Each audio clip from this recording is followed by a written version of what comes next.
ମାର୍କେଟରୁ ତ ସବୁବେଳେ ଆମେ ଦହିବରା କିଣିକି ଖାଉଛେ, କିନ୍ତୁ ଯଦି ଆଜି ଘରେ ବନେଇଦେବା ତାହେଲେ ଅସୁବିଧା କ'ଣ? ହେଲ୍ଦି ବି ରହିବ ଆଉ ସମସ୍ତେ ବି ଖାଇକି ଖୁସି ହେଇଯିବେ। ଯୁଗକୁ ଆଜି ବଡ଼ି ବିଛେଇବା ପାଇଁ ବିରି ବଟା ହେଇଥିଲା, ଆଉ ମୁଁ ସେଥିରୁ କିଛି ଅଳ୍ପ କାଢ଼ିକି ରଖିଦେଇଥିଲି, କାହିଁକିନା ମୁଁ ଆଗରୁ ଟିକେ ଭାବି ଦେଇଥିଲି। ଏବେ ମୁଁ ସେ ବିରି ବଟାରେ ଗୋଟେ ଢାଙ୍କୁଣୀ ସୁଜି ନେଇଛି, ଆଉ ସ୍ୱାଦ ମୁତାବକ ଲୁଣ ପକାଇଦେଲି, ଜିରା ଗୁଣ୍ଡ ବି ପକାଇଲି, ଲଙ୍କା ଗୁଣ୍ଡ ମାନେ ଛୁଆ ପିଲା ଖାଇବେ ସେଥିପାଇଁ ମୁଁ ଅଳ୍ପ ନେଇଛି।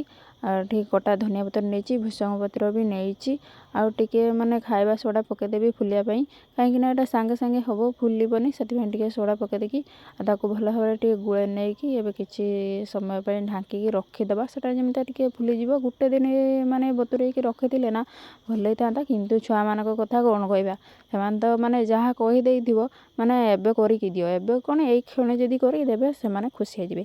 ଆଉ ମୁଁ ସେଥିପାଇଁ ମୋର ଲାଗି ପଡ଼ିଛି ଏଠି ତିଆରି କରିବାରେ, ଏଣେ ରୋଷେଇ ବି ଚାଲିଛି, ଏଣେ ତାଙ୍କ ପାଇଁ ବି ପ୍ରସ୍ତୁତି ବି ଚାଲିଛି। ଏଠି ତ ତରକାରୀ ପତ୍ର ହେଇଗଲା, ଖାଲି ଦହି ବଡ଼ାରେ କ'ଣ କାମ ଚଳିବ, ସେଥିପାଇଁ ମାନେ ଆଳୁଦମ୍ ଟିକେ ହେବା କି ଦରକାର ନାହିଁ।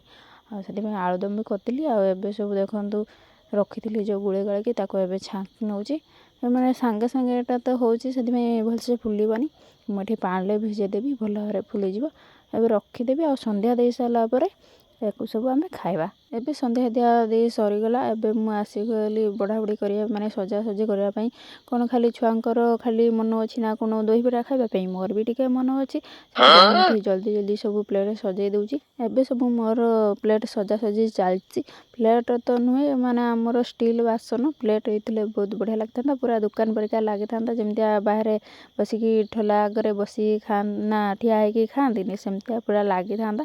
କିନ୍ତୁ ସେସବୁ ପ୍ଲେଟ୍ ତ ନାହିଁ, ଆଣିଥିଲେ ହେଇଥାନ୍ତା, କିନ୍ତୁ ଆମର ଏ ଷ୍ଟିଲ୍ ବାସନରେ ଆମେ କାମ ଚଳାଇଦେବା।